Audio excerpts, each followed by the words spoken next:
है ना। मतलब डर में अब कुछ भी हो सकता है कि सर हम रिवाइज नहीं कर पा रहे हैं, टाइम मैनेज नहीं कर पा रहे हैं, क्वेश्चन प्रैक्टिस नहीं कर पा रहे हैं। तो पहली चीज, ये जो शब्द है ना भाई डर, ये कहीं ना कहीं आप बोल सकते हो कि अच्छी चीज है। मतलब यू कैन से, क्या हो रहा है भाई, ये बोर्ड का काम खत्म हो गया क्या? ये जो है ये एक अच्छी चीज है, दिस इज गुड। क्योंकि अगर आप खुद सोचो, अगर आपको ये डर नहीं होता तो आप अपनी एफिशिएंसी से कम ही काम करते, रिलैक्स होते।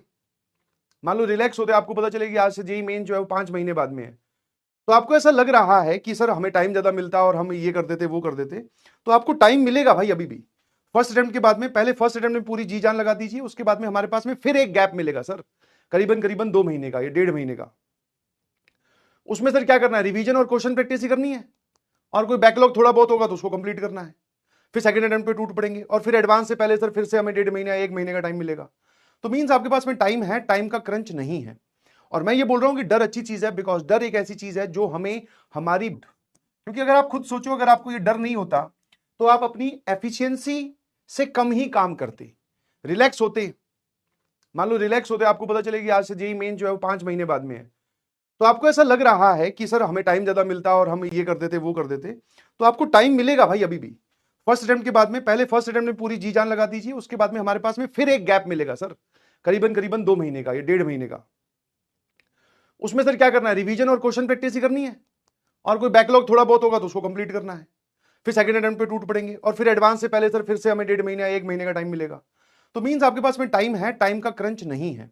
और मैं ये बोल रहा हूं कि डर अच्छी चीज है, बिकॉज डर एक ऐसी चीज है जो हमें हमारी बाउंड्रीज एक्सपेंड करने में मदद करता है, हमें जो टारगेट दे रखा है उसको अचीव करने में मदद करता है। तो डर लगना चाहिए, अच्छी चीज है। और बस हाँ, मैं आपको ये बोलना चाहूंगा, ये जो डर शब्द है ये इतना ज्यादा हावी ना हो जाए कि आप काम करना ही बंद कर दो, ठीक है। किसी भी सिचुएशन में आप हो, कभी भी डर लगे तो आप क्या कर सकते हैं, सर जो हमारा चल रहा है उसी पे फोकस कर सकते हैं।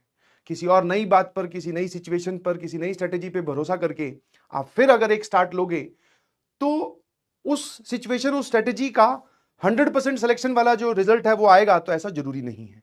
समझ में आया? ऑल दो जो आपको स्ट्रेटेजी बताई गई है, जो आप फॉलो कर रहे हैं, दैट इज चैप्टर कंप्लीट कीजिए, पीवाईक्यू सॉल्व कीजिए, नोट्स रिवाइज कीजिए, टेस्ट दीजिए। बस यही मोटी मोटी बातें हैं जो सभी बच्चे फॉलो करते हैं और सेलेक्ट हो जाते हैं। कोई भी एडिशनल चीज ऐसी कुछ है नहीं आउट ऑफ द बॉक्स, ठीक है।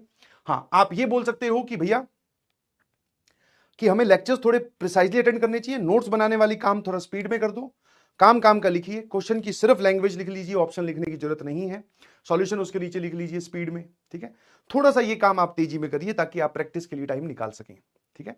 तो ये सब काम आप करिए जो कि आप कर रहे हैं, बहुत अच्छी बात है, ठीक है। और मैं आपको एक बात बता दूं, ठीक है, जब तक एग्जाम नहीं हो जाता, जब तक एग्जाम नहीं हो जाता तो सबकी हालत वैसी ही होती है कि भाई सिलेक्शन होगा कि नहीं, रैंक होगी, रैंक आएगी कि नहीं आएगी, मैं इस बार मेहनत तो कर रहा हूं या कर रही हूं, क्या मैं इस बार अपने परिवार की उम्मीदों पर खरा उतर पाऊंगा या उतर पाऊंगी। ये सब जो डाउट है ये आपको हमेशा रहेंगे। कभी भी कोई बड़ा एग्जाम देने जाओगे, कभी कोई इंटरव्यू देने जाओगे, कभी किसी कंपनी में काम कर रहे होगे, कोई प्रोजेक्ट आपको मिलेगा, ये सारी चीजें आप पे तब भी रहेंगी, ठीक है ना। तो क्या कर सकते हैं सर इस टाइम पे, अपने आप पे विश्वास रखो। रैंक आएगी या नहीं आएगी भैया तुम लोगों की आती है, और किसकी आती है, जो बच्चे उस तरफ बैठ के पढ़ रहे हैं। पिछले साल तक या उससे पिछले साल तक एक बड़ा नोशन था, एक डाउट था कि भाई ऑनलाइन से सिलेक्शन नहीं होते, तो इस बार पेरेंट्स ने माइक पकड़ पकड़ के खुद बोला है कि सर हमें पहले लग रहा था कि ऑनलाइन से सिलेक्शन नहीं होगा, बट इसकी तो रैंक आई है। ऐसी एक स्टोरी नहीं है, दो नहीं है, करीबन करीबन सर आप हजारों में ऐसी स्टोरीज है जो कि सिर्फ ऑनलाइन पढ़कर सिलेक्ट हुए हैं, समझ में आया। और उन बच्चों से जब बात की जाती है डिटेलिंग में, तो बैकलॉग उनका भी रहा था, क्वेश्चन उनसे भी सॉल्व नहीं होते थे, कहीं ना कहीं डर उनको भी लगता था, ठीक है। क्योंकि अब 5 मिनट में कोई आदमी अपने बारे में क्या बता पाएगा, जो वो हर एक दिन 300 दिन जी के आया है, आपकी प्रिपरेशन के 300 दिन है, तो वो 5 मिनट में क्या बता पाएगा कि एक दिन मैं रोया भी था, एक दिन मुझसे क्वेश्चन नहीं सॉल्व हुए, मेरे टेस्ट में नंबर कम आए थे, घर वालों ने डांटा भी था, ये सब बातें वो नहीं बोल पाता। But that is the part of the journey. समझ पा रहे हो मेरी बात? सबके साथ होता है, तुम्हारे साथ हो रहा है, कोई नई चीज नहीं है। That is the part of the journey. Although ये ग्लोरीफाइड पार्ट नहीं है, मतलब बताने वाली बातें नहीं है, इसलिए कोई स्टेज पे चढ़कर या आपको ओपनली कोई बताता नहीं, ये सिर्फ महसूस की जाती है जब आप प्रिपरेशन में लग जाते हैं। समझ पा रहे हो? जब आप प्रिपरेशन में उतर जाते हो तब आप महसूस करते हो अच्छा ये भी है, अच्छा रात को भी जागना पड़ेगा, अच्छा टाइम मैनेजमेंट भी कुछ होता है, अच्छा डीमोटिवेशन भी कुछ होता है, डिस्ट्रैक्शंस भी कुछ होते हैं, अच्छा अपने आप को पढ़ाई पे रखने के लिए या पढ़ाई करते रहने के लिए सेक्रीफाइस भी करना पड़ता है, मन भी मारना पड़ता है। अपनी इच्छाओं के अगेंस्ट भी जाना पड़ता है। तो ये सब पार्ट ऑफ द सिलेबस नहीं है जितनी भी मैंने गिनवाई, समझ में आया? क्योंकि जब इंट्रोडक्शन दिया जाता है कि हम जेई का बैच लॉन्च कर रहे हैं या हम जेई के बारे में पढ़ाने जा रहे हैं, तो हम क्या बताते हैं कि फिजिक्स केमिस्ट्री मैथ 3 पढ़ाई जाएगी, इसका रिवीजन करवाया जाएगा, इसके टेस्ट लिए जाएंगे, टेस्ट की एनालिसिस आपको दी जाएगी, यही तो बताया जाता है। तो बाकी सब चीजें जो हैं वो महसूस की जाती हैं, और आप जो महसूस कर रहे हैं that is the part of the journey. घबराने की किसी भी एंगल से कोई जरूरत नहीं है, समझ में आया? बिल्कुल भी नहीं, है ना? ठीक है, हाँ बिल्कुल सही। और रही बात टाइम मैनेजमेंट की, तो आपने इतना पूरे दिन जी लिए हैं तो आपको पता है कि आपके पास डेली टास्क क्या आने वाला है, कोई नया तो होता नहीं है, समझ में आया? ऐसा तो है नहीं कि एक दिन सर अब हर दिन वेरिएबल चीजें चल रही है, हमें पता ही नहीं कि क्या होने वाला है। तो आपको पता है कि आप लेक्चर के बाद में शाम को नोट्स कंप्लीट करते हैं, फिर आप रिवाइज करते हैं अगली क्लास में आने से पहले, फिर आप क्वेश्चन प्रैक्टिस करते हैं। संडे वाले दिन या कोई छुट्टी आ जाती है तो उस दिन हम अपने टाइम को, हमने एक लिस्ट बना रखी है, मेरे इसके पीवाईक्यू बच गए, मुझे वो पीवाईक्यू कंप्लीट करने हैं, बस यही सब चीजें चलती रहेंगी, है ना? बिल्कुल सही। डर लगे या कुछ भी हो, मेहनत नहीं रुकनी चाहिए, बस सिंपल सी कहानी है, ठीक है? एंड एक मैं आपको मोटिवेशन वाली बात बोलूं तो we are all together in this, हम सभी लोग एक साथ हैं।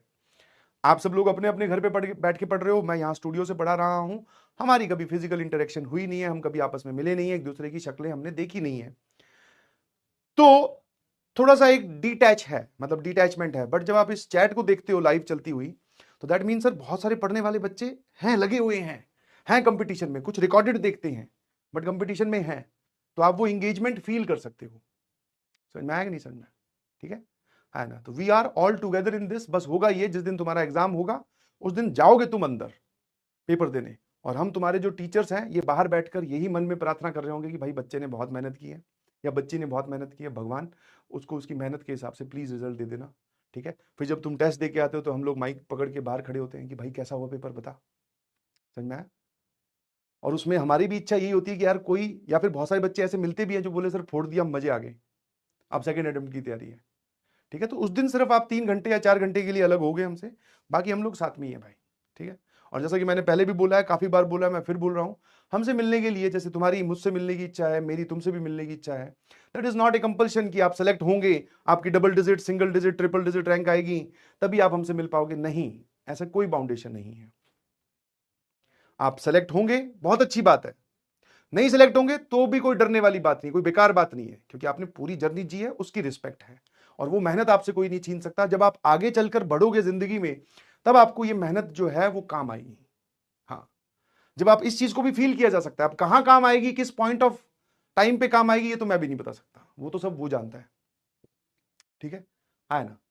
तो इसलिए मस्त रहें, एंड व्हेन आई से मस्त रहें दैट डजंट मीन कि रिलैक्स हो जाए, कि पढ़ाई नहीं कर रहे हैं। मस्त रहें मतलब कि सब फालतू की चीजें मत सोचो, सिलेक्शन नहीं होगा तो क्या है, कुछ नहीं, क्या हो जाएगा ऐसा, 1-2 दिन, जैसे आप सेलेक्ट हो भी जाओगे तब भी आपके पास में 1-2 दिन या एक हफ्ता एक्साइटमेंट का रहेगा कि हम आईआईटी दिल्ली जा रहे हैं भाई, है ना? हम आईआईटी त्रिची जा रहे हैं, हम आईआईटी इलाहाबाद जा रहे हैं, या फिर हम आईआईटी बॉम्बे जा रहे हैं, तो वो एक्साइटमेंट भी 1 वीक का ही है। तो जब एक्साइटमेंट ही 1 वीक का है तो सर डिमोटिवेशन ज्यादा कितने दिन का होगा, 3 दिन का, 4 दिन का, झेल लेंगे सर, नहीं सेलेक्ट हुए तो कोई बात नहीं, फिर हम कुछ सीखेंगे। फेलियर हमें सिखाता है, सक्सेस कुछ नहीं सिखाती है। सक्सेस तो इंसान के यहां चढ़ जाती है भाई, समझ गए कि नहीं समझे? तो इसलिए मस्त रहें, ये मेरी आप सभी लोगों से रिक्वेस्ट है ना?